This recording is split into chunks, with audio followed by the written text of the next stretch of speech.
A lot of the time when people think about bias, they think about things like the gender pay gap, or the lack of representation of women in parliament, or the lack of representation of women in leadership and executive roles. The theme for International Women's Day this year is Break the Bias. I believe in my field of physiology, specifically muscle physiology. Pretty much all the studies that we have to date have been completed in males, that is in male participants cohort. Females, whether we like it or not, are more complicated than males from a physiological perspective. And what does it mean? It means things as simple as the menstrual cycle, as the menopause process, etc., etc. And this makes female-specific studies so much more complicated, but also expensive.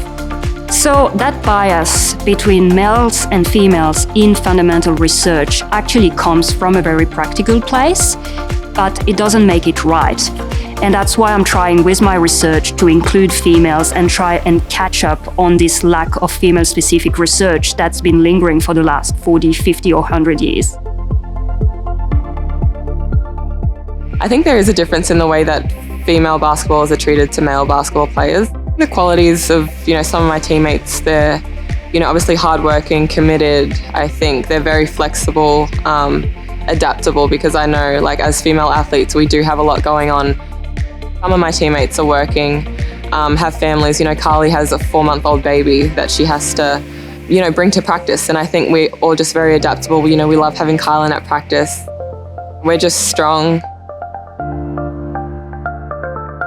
My father raised me equally to my brothers, and I was valued more than being youngest and the only girl in the family.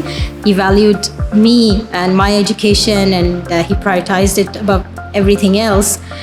I didn't learn how to recognize the biases that were, whether they were around gender or my race or ethnicity, very quickly. But even after moving to Australia, I was more focused on the task that I had to do to tackle the diversity and inclusion within artificial intelligence, and more specifically in terms of the data that introduces the biases in the algorithms and how these algorithms are going to impact the life of people who are going to interact with them, because the data comes from the humans and we are transferring those biases that the humans have into these algorithms that later on we use for our daily tasks.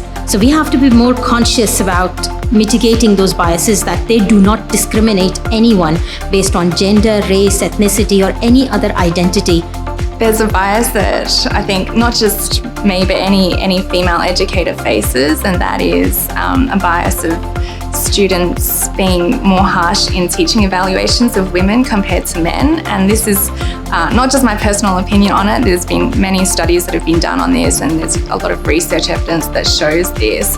People view performance of women differently for the same level of performance. I'm part of an international women's academics network, and I think that's been really helpful, because then you get to hear the struggles that other women face, or the biases that they face, and how they've overcome it. And it's just really nice to have that support. And I think that you should seek out that support for people who are going to believe in you for those moments when you're doubting yourself. I think the thing we need to understand is that bias can be subtle, and we're often not aware of it. So we need to think more critically about the ways that bias affects our everyday lives, even in those things that may seem pleasant but actually have a negative side. And we need to call it out, not just women, but men as well, because research shows that this is quite effective in helping people understand the ways that we need to have greater fairness.